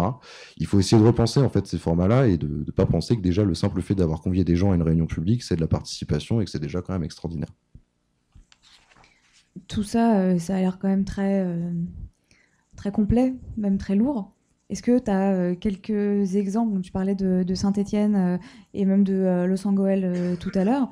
Est-ce que tu as des territoires d'inspiration, ou en tout cas des gens qui ont commencé à vraiment se poser la question de ça veut dire quoi faire de la participation, enfin pas de la participation citoyenne, mais à impliquer les citoyens dans le design de politique publique et qui ont réussi à prendre le sujet sous tous ces angles? Je sais pas s'il faut se focaliser sur des exemples existants. Ça, pour le coup, c'est quelque chose qui me frappe souvent, c'est que depuis une dizaine d'années, on a cette pensée des bonnes pratiques, où on se met en réseau pour échanger des bonnes pratiques, on réplique des projets qui ont été faits ailleurs, et puis finalement... On l'a pensé aujourd'hui d'ailleurs. Voilà. Mais il faut peut-être mieux discuter des principes et de l'organisation plutôt que d'essayer de répliquer un modèle. Et donc, j'ai donné quelques exemples de comment ça pouvait se faire, par exemple, à Saint-Étienne ou à Los Angeles. Faut pas oublier que chaque territoire est différent, avec sa sociologie différente, avec un contexte administratif qui est différent et un contexte politique qui est différent. Donc, peut-être plutôt que de donner des exemples, moi, je dirais qu'il y a peut-être des vigilances à avoir, ou en tout cas des grands principes. Donc, je parlais au niveau de l'information, il faut déjà donner une information qui soit complète. Il ne faut pas obérer certains pans, parce que si jamais c'est découvert après, vous cassez votre exercice. Et il faut qu'elle soit intelligible pour que les gens puissent comprendre, la discuter, etc. Une chose qui pour moi est essentielle, et je sais que pour tous les agents publics qui doivent travailler avec la participation, c'est pas facile, mais il faut pas tuer la conflictualité. Ça alors oui, c'est lourd, oui, c'est compliqué. Généralement, en plus, je sais que dans ces cas-là, vous vous en prenez plein la gueule, mais c'est important que la conflictualité puisse s'exprimer. Ça peut prendre beaucoup de temps au début de l'exercice. Voilà, si sur un exercice de 4 heures, il y a 3 heures de conflit, mais où tout a été balayé en disant oui mais c'est la faute du maire, oui non mais c'est la faute d'un tel, et puis de toute façon non mais dans ce quartier là ils comprennent pas parce que c'est des bourgeois. Il faut que ça puisse être dit, parce qu'en fait c'est un peu l'obligation. Tant que ça sera pas dit, on pourra pas passer à la discussion concrète et on pourra pas arriver à un consensus et une forme d'avancement collectif. Et surtout, pour moi, quelque chose qui est essentiel, parce que c'est quelque chose dont j'ai beaucoup entendu parler, c'est il faut bien accompagner et soutenir les agents qui vont s'occuper de participation. parce que quand on n'a pas été formé à ça, quand on doit gérer les injonctions du politique, de son DGS, et qu'en plus maintenant on se tape la relation frontale avec le citoyen, avec l'usager, voilà, vous parliez de la question des tuyas tout à l'heure, voilà, alors moi je dois tenir toutes les ficelles sur le plan budgétaire, politique, etc. Et en plus maintenant on vient m'emmerder pour une histoire de tuyas, bon c'est pas possible. Et puis généralement en plus ça peut se crisper assez vite parce que vous êtes la première personne en face. Ces gens-là n'ont pas accès aux politiques, etc. Donc tout de suite ça peut monter très rapidement dans les tours. Ouais, vous êtes politique en plus.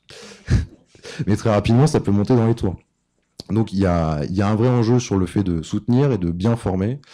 Donc voilà, je voulais pas donner d'exemple, mais par exemple, Los Angeles a eu une réflexion au début parce que donc ils étaient les chambres de la participation et ils se sont rendus compte qu'il y avait une tendance parmi les équipes au burn-out.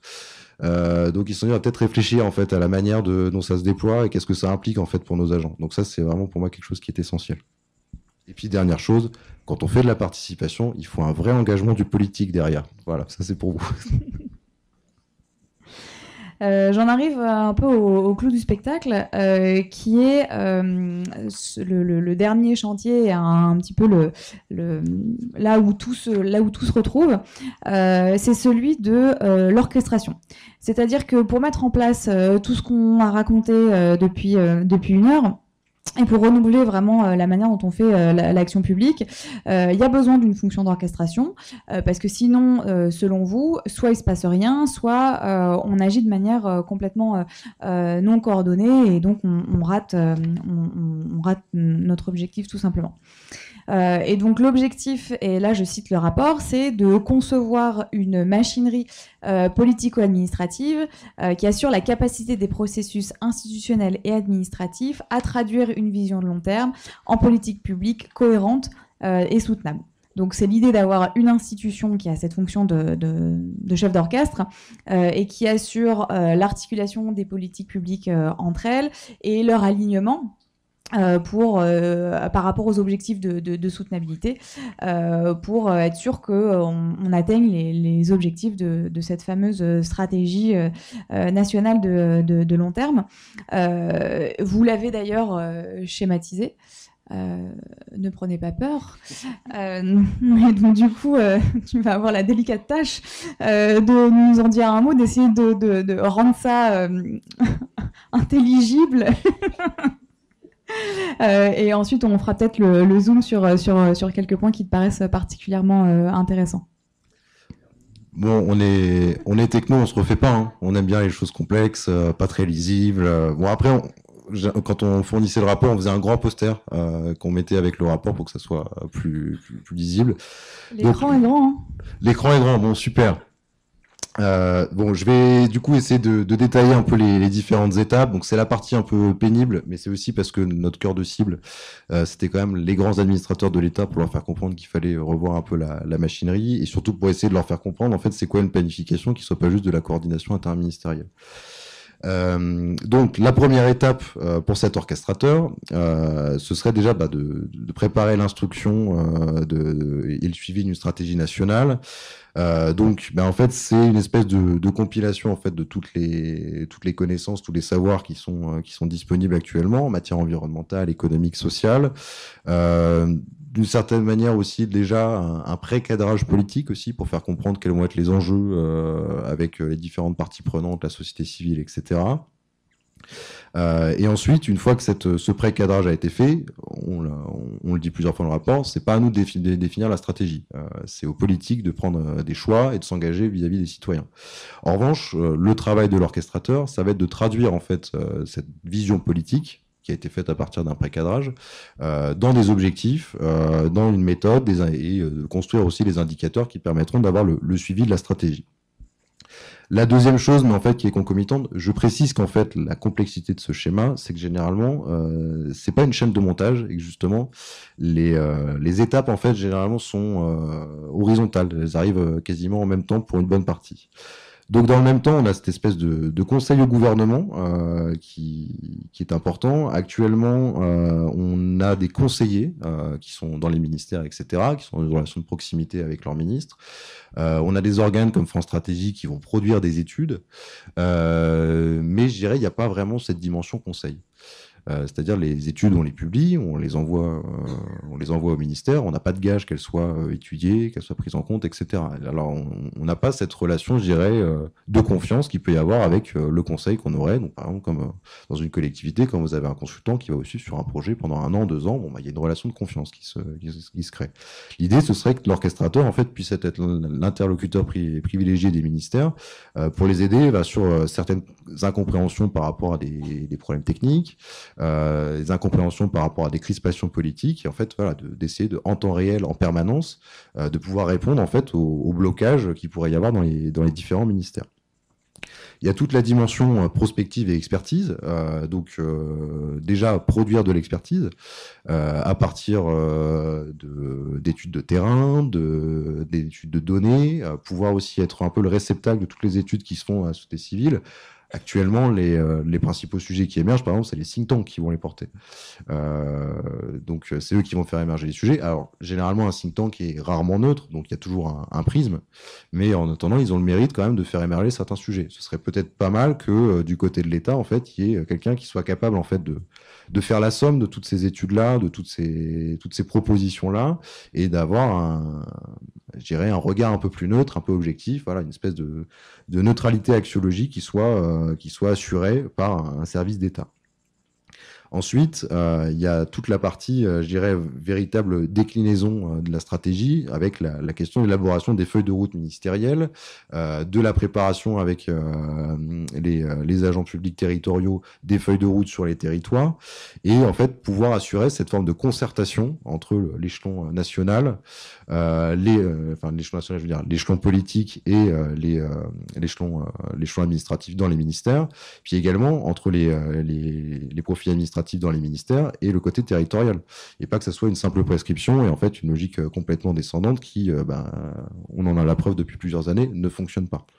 Donc l'idée, ça serait en fait d'avoir une espèce de garant qui puisse s'assurer que la concertation se passe bien, que ça soit pas juste justement pas une prescription, qu'il n'y ait pas de rapport de force dans la discussion et qu'on soit bien vraiment dans une discussion entre techniciens qui disent bon, ça c'est faisable, ça c'est pas faisable, c'est pas de la mauvaise volonté, c'est pas de la mauvaise foi, il faut amender votre manière de voir les choses, il faut revoir le budget sur tel point. Il faut que la discussion puisse se faire de manière pacifiée et la plus transparente possible. Il y a une chose qui est très importante pour nous, c'est que quand on conçoit une grosse machine comme ça, il ne faut pas qu'elle ait un fonctionnement linéaire et figé. C'est-à-dire, on va pas respecter un process de A, B, C, D, E. Il faut qu'en fait, on puisse réinterroger les différentes phases d'élaboration, notamment une stratégie qui a une visée de long terme. Donc 20-30 ans, et puis avec des programmations quinquennales, etc. Si on commence à s'enfermer et se mettre des œillères sur notre trajectoire, alors qu'en fait la trajectoire qu'elle n'est pas du tout adéquate avec la réalité, ça n'ira pas. Donc l'orchestrateur, en fait, a un objectif d'assurer des points de contrôle régulièrement sur différents aspects, pouvoir vérifier en fait de manière continue que on respecte bien les objectifs qui ont été fixés, que ces objectifs soient réalistes, être capable de dire il faut qu'on re-questionne nos objectifs parce que par rapport à la hauteur des enjeux, on est en dessous. Donc voilà, avoir en fait cet équipement d'État directement qui puisse en permanence pouvoir tirer la sonnette d'alarme et surtout que la chose soit prise en compte. Autre dimension, ce serait l'orchestrateur aurait une dimension d'animation du débat public. C'est quelque chose qui s'est perdu un petit peu, même à France Stratégie.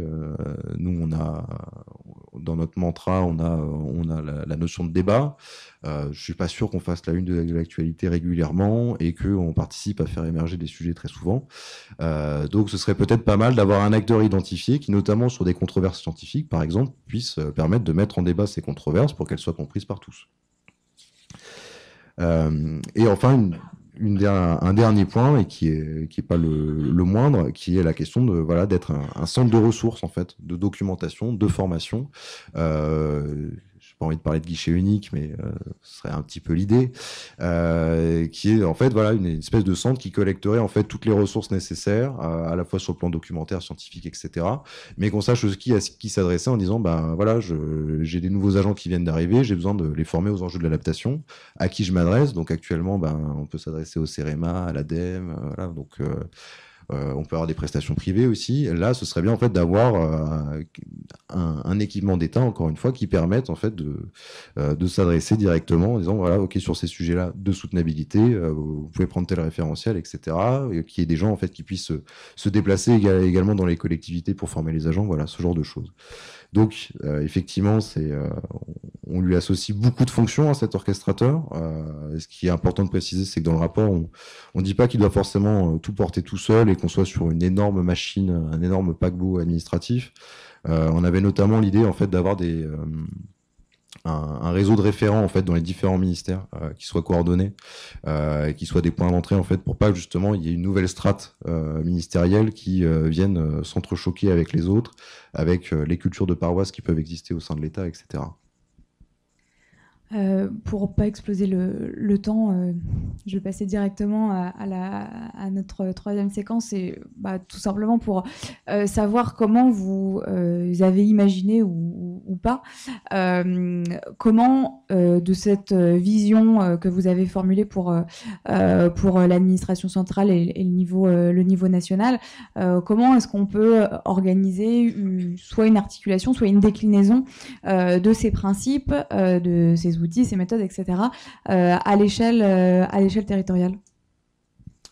Alors, actuellement, on a un rapport qui est quand même essentiellement centré sur le fonctionnement de l'État. Je dirais pour plusieurs raisons. Bon, déjà, il y avait une raison éditoriale qui était que ça faisait 2 ans qu'on travaillait, ça faisait 2 ans qu'on se faisait, j'avais pas craché dessus parce qu'on parlait de planification, mais presque, avec certains retours ministériels du type c'est un brûlot décroissantiste, on vous interdit de le sortir, etc.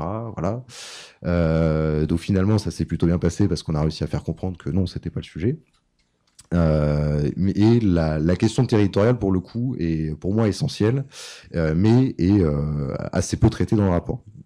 Donc pour des raisons d'agenda et aussi pour des raisons que pour moi en fait on aurait pu faire un deuxième rapport juste sur ce sujet-là, parce que là on est déjà à 300 pages, c'est déjà assez indigeste sur la question du branchement et de comment ça pourrait s'opérer dans les territoires. On aurait, je pense, 300 pages faciles également. Il y a un sujet là-dessus qui notamment réinterroger la décentralisation, pas pour la défaire, pas pour dire machin, mais voilà, vraiment la réinterroger dans ses principes. Pourquoi est-ce qu'elle est arrivée? Comment est-ce qu'elle s'est faite, etc. Est-ce qu'on a divergé de la trajectoire qui était prévue au départ? Je pense que oui. Du coup, qu'est-ce qui va vraiment être le plus objectif possible en disant qu'est-ce qui fonctionne pas, qu'est-ce qui fonctionne, et repartir d'un vrai état des lieux. Il y a notamment pour moi dans la manière de comprendre l'action publique territoriale, il y a un véritable problème de soutenabilité de l'action publique territoriale qui est que actuellement on augmente les compétences des collectivités tout en baissant les moyens, tout en baissant les ressources. On a une perte d'ingénierie, on a une perte des services de l'État qui pouvaient venir épauler les collectivités auparavant. Donc ça, c'est pas le seul rapport sur lequel on y revient. Quasiment tous nos rapports qui traitent de questions territoriales, on arrive à ces conclusions-là. J'espère que ça va être pris en compte et qu'on finira par pousser la chose. Donc je dirais, d'une certaine manière, en fait, on a commencé par traiter le mal à la racine avec la question de l'organisation de l'État qui est éminemment problématique sur plein de sujets pour pouvoir avoir une pensée complexe, globale, et qui soit pas réductrice ou trop politique. Et la question territoriale va être traitée prochainement, donc notamment sur des sujets un peu plus concrets. Donc on amorce des travaux sur le zéro artificialisation nette. Sur justement la notion de conflit de soutenabilité autour de l'objectif ZAN. Donc on est éminemment preneur de témoignages et de participation si vous le souhaitez. Et on est en train de réfléchir aussi notamment, parce que ça revient à l'agenda politique avec le projet de loi énergie renouvelable, sur la notion de conflit de soutenabilité, sur le déploiement des énergies renouvelables. Voilà.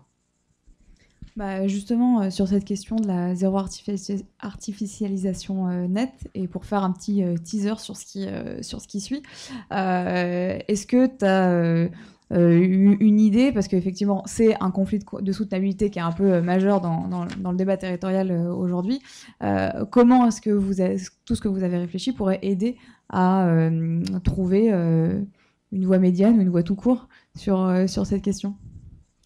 Sur le cas du ZAN, je pense qu'on est sur un des meilleurs exemples de pourquoi l'action publique actuellement n'est pas soutenable et pourquoi ça a été mal fait en tout cas.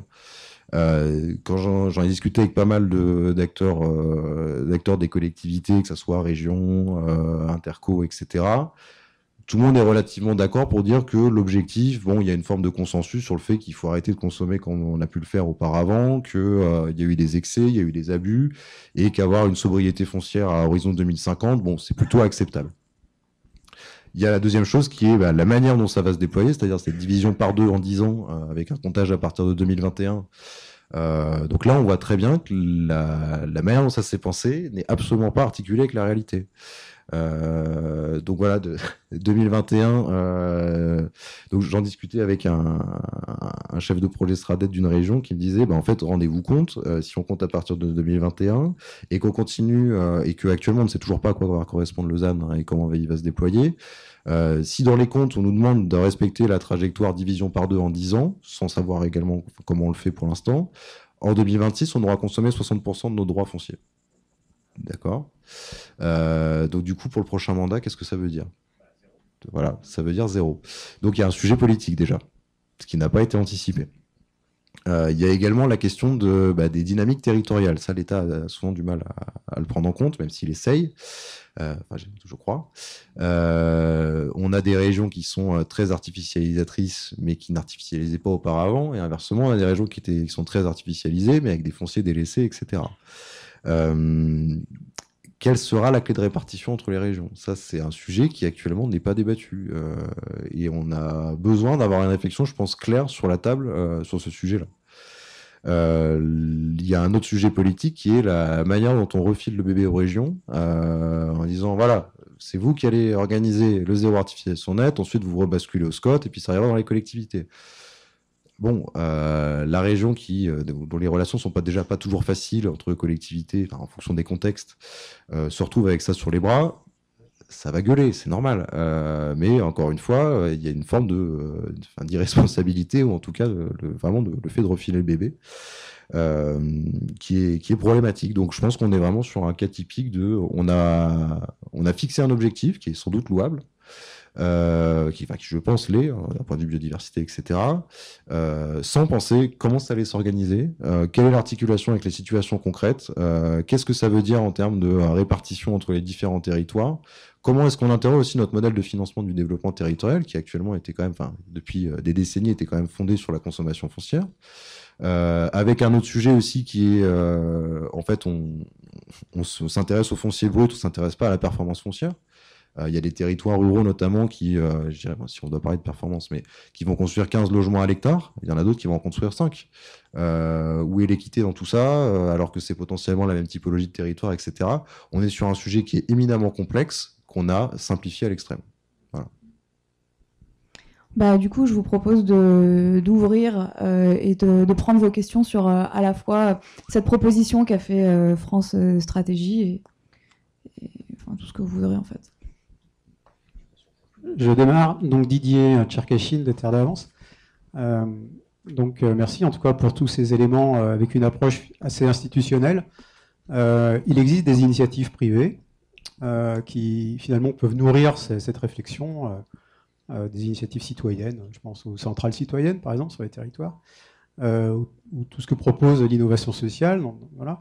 Comment est-ce que justement ce joli schéma sur l'orchestration, la planification de l'action publique peut se nourrir et intégrer les initiatives privées qui émergent sur les territoires et qui sont finalement de plus en plus nombreuses avec la même préoccupation finalement.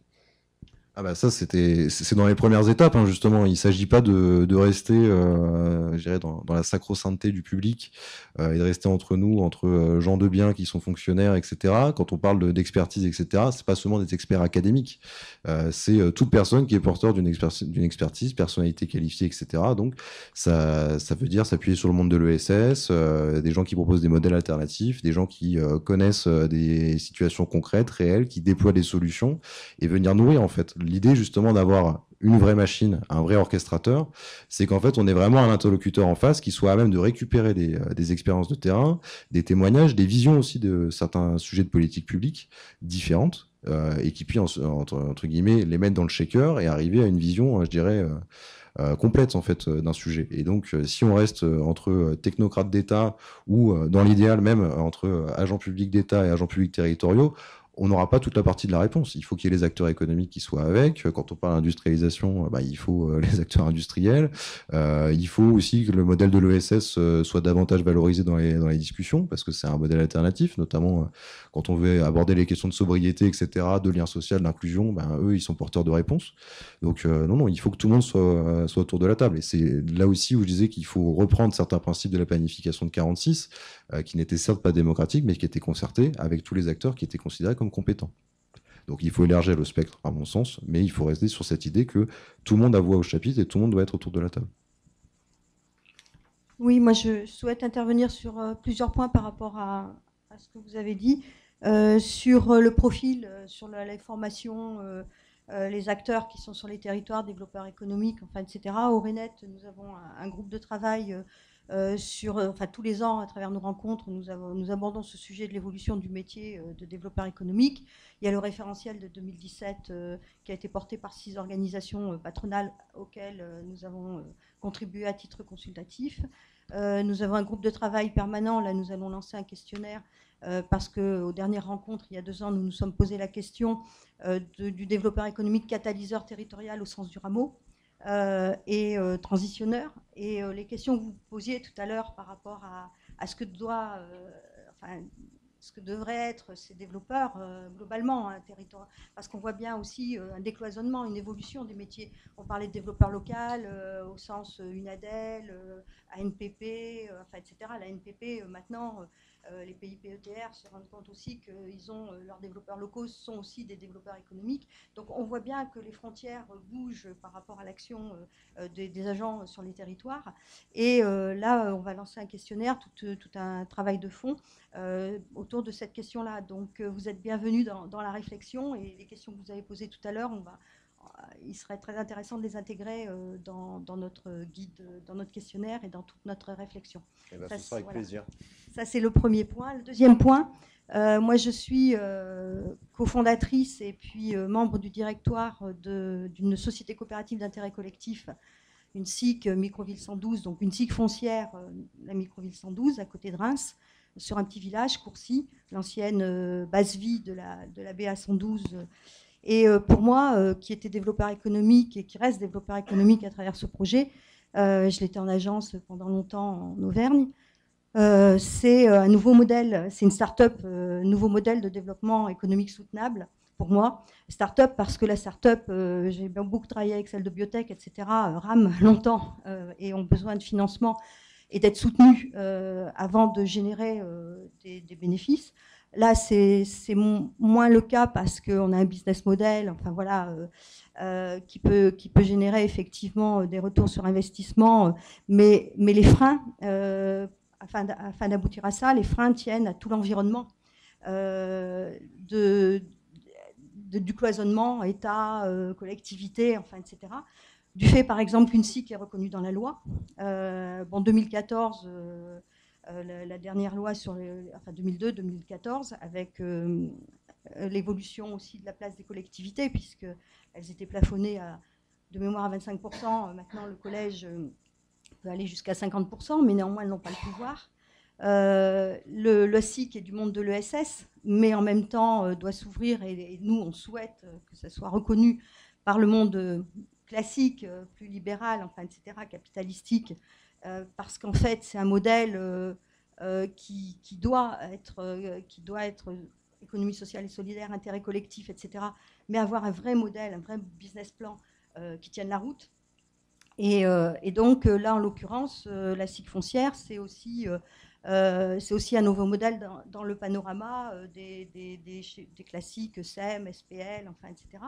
Et donc, on se heurte vraiment à tout l'environnement étatique, collectivité, etc., d'une part, au statut, donc monde de l'ESS, monde plus classique. Et par contre, là, tout le monde est monté à bord parce qu'il y a des entreprises, il y a les citoyens, une association citoyenne qui est cofondatrice, qui a signé chez le notaire la création de la SIC, une mairie suivie par tout son conseil municipal, La partie, les 65 hectares sont dans la SIC maintenant. Donc on est vraiment sur un nouveau modèle, mais alors avec vraiment des tas de freins. Et là, en l'occurrence, pareil, enfin, c'est une initiative émergente. Là, si vous voulez venir voir de plus près ce modèle-là, ça peut être aussi une étude intéressante. Et avec des freins aussi, par exemple, la SIC n'est pas reconnue en tant que telle, puisque le programme Microville durable, le programme Ville durable, démonstrateur Ville durable, par exemple, qui a été lancé, l'appel à projet, ça devait être porté par, le foncier devait être porté par une collectivité. Là, on est sur un nouveau modèle, c'est porté par une SIC, où il y a les collectivités, mais on ne peut pas répondre à ce genre de problème, alors que notre souhait, c'est vraiment de développer une microville durable au regard des objectifs de développement durable. On peut questionner aussi les ODD, parce que malheureusement, il y a un problème d'appropriation. Mais voilà, c'est aussi un autre sujet. Et troisième point rapide, c'est que sur la Convention citoyenne, ce qu'on voit, c'est la Convention citoyenne globalement. Mais moi, j'ai suivi la tournée des tiers-lieux. Et il y avait beaucoup de gens, de citoyens qui ont participé à la Convention citoyenne et qui continuent à agir sur le terrain. Et en fait, on ne perçoit pas forcément que ces citoyens qui ont porté quelque chose à un moment continuent, à travers des expériences comme ça, à essayer d'agir à travers cette notion de Convention citoyenne pour le climat.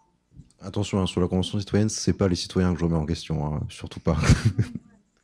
Merci pour ce retour d'expérience, 3 retours d'expérience du coup. Est-ce que vous avez des questions, des remarques, vous aussi, par rapport aux expériences que vous avez sur les territoires? Alors, il y a une question là. Oui, bonjour, Florent, Grand Soissons Agglomération. 2 questions. La première, c'est comment, dans la concertation publique, vous remettez des gens qui sont anti-système et hors système? Ce n'est pas péjoratif, mais c'est la réalité. Et on le voit que ce soit sur des projets sociaux, sociétaux et économiques. Et la deuxième, c'est qu'en pense François Bayrou?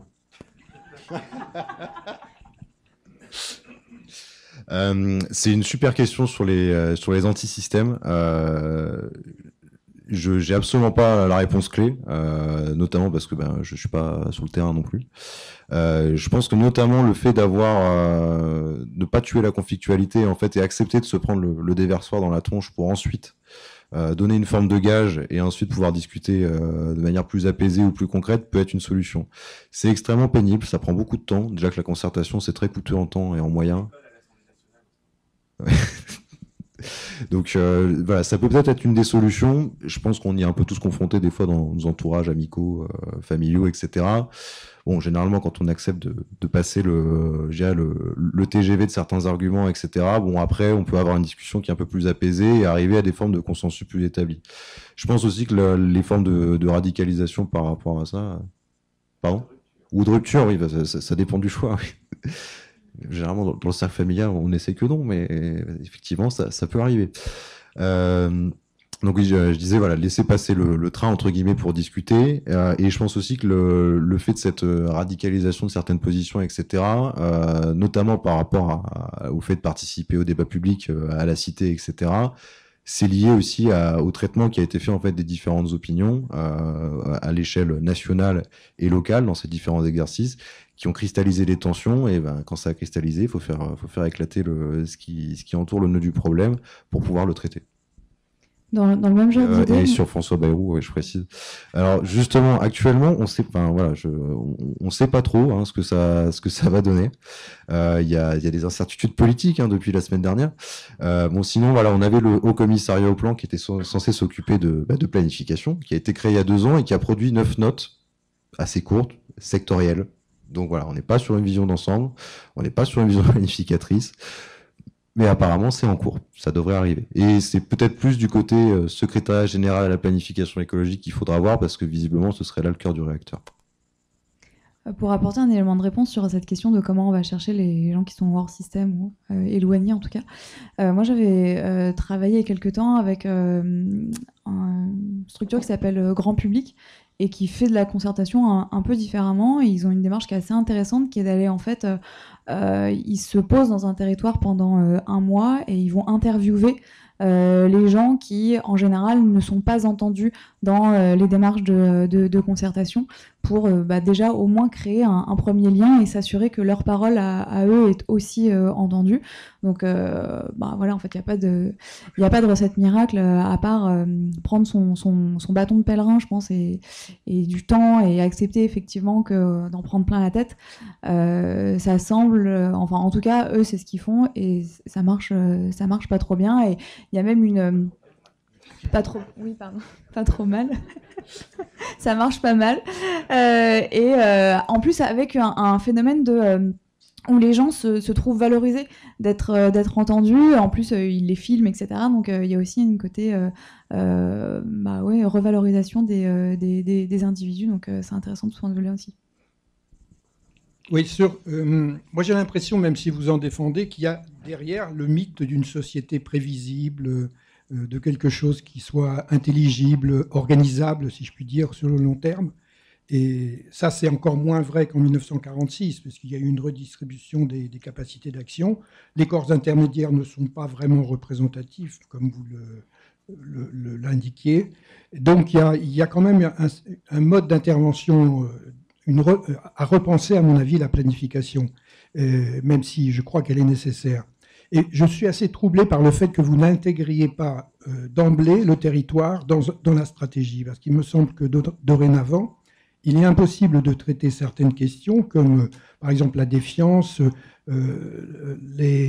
l'implication des citoyens, etc., la capacité à débattre en dehors de cette échelle-là. C'est-à-dire qu'il y a une maille territoriale qui devient indispensable à la transformation de la société.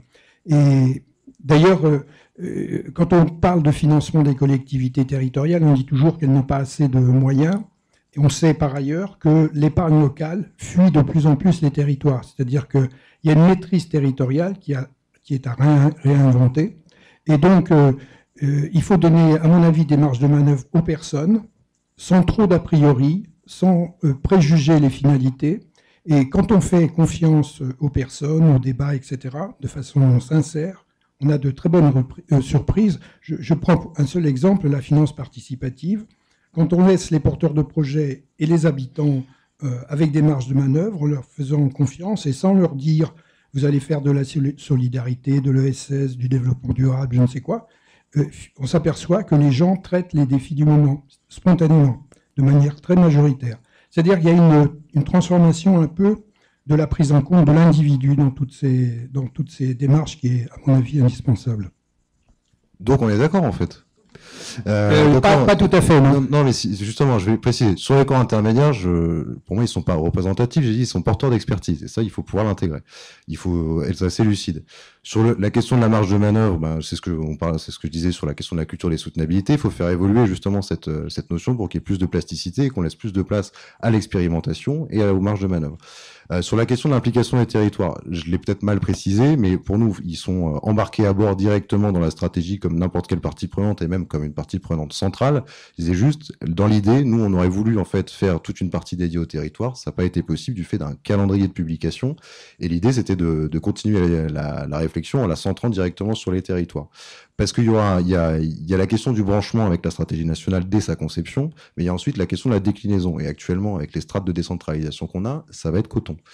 Donc il y a un vrai sujet de réflexion à avoir là-dessus. Mais donc du coup, je vois que sur le fond, c'est peut-être la forme qui a péché. Et je vous présente mes excuses, mais on est plutôt d'accord. Juste une dernière question parce qu'il reste 5 minutes. Après, vous aurez une petite pause avant le début de la prochaine conférence à 11h15.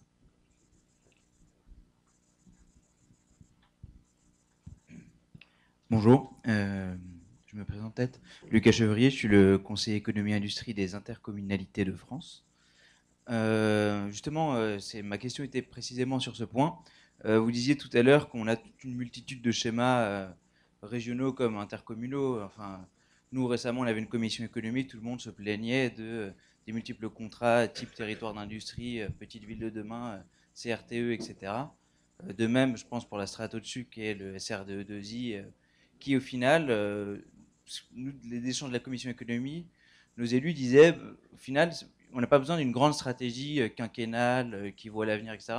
On a besoin d'une feuille de route qui est adaptable, assez souple, et ce pour deux raisons. Petit 1, parce que personne n'avait prévu la crise Covid, etc., qui a amené à revoir l'ensemble des plans d'action.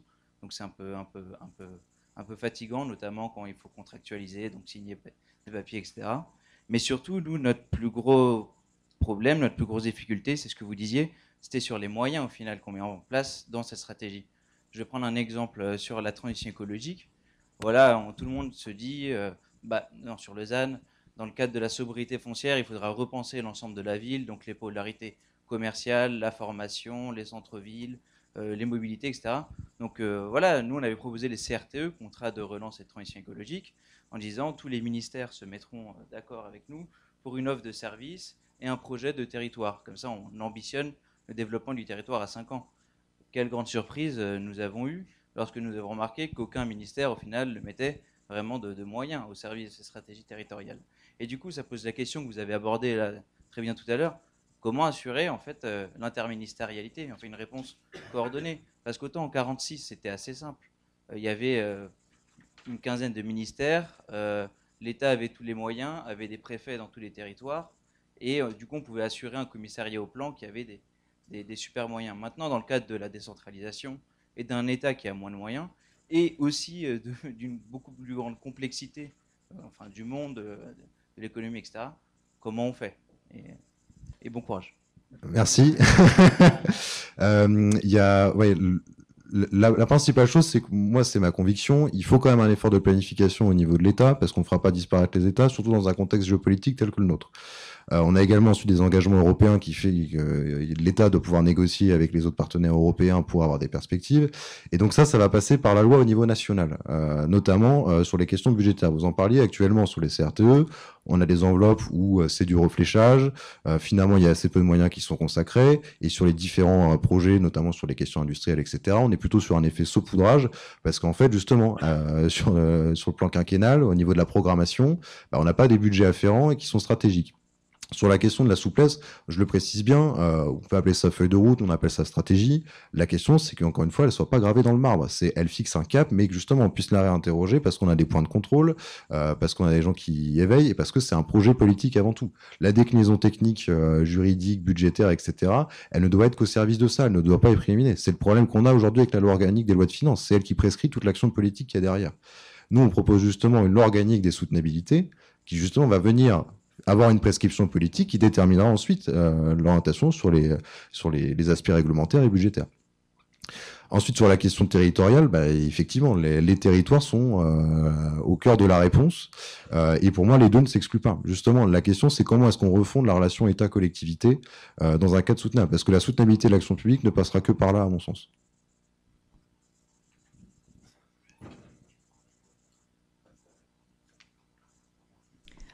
Du coup, merci beaucoup Émilien pour ces éléments de présentation et pour te prêter à ce jeu de questions-réponses. Merci beaucoup à vous tous aussi de ne pas vous être endormis et d'avoir été actifs pendant cette conférence. Bonne pause et bonne continuation.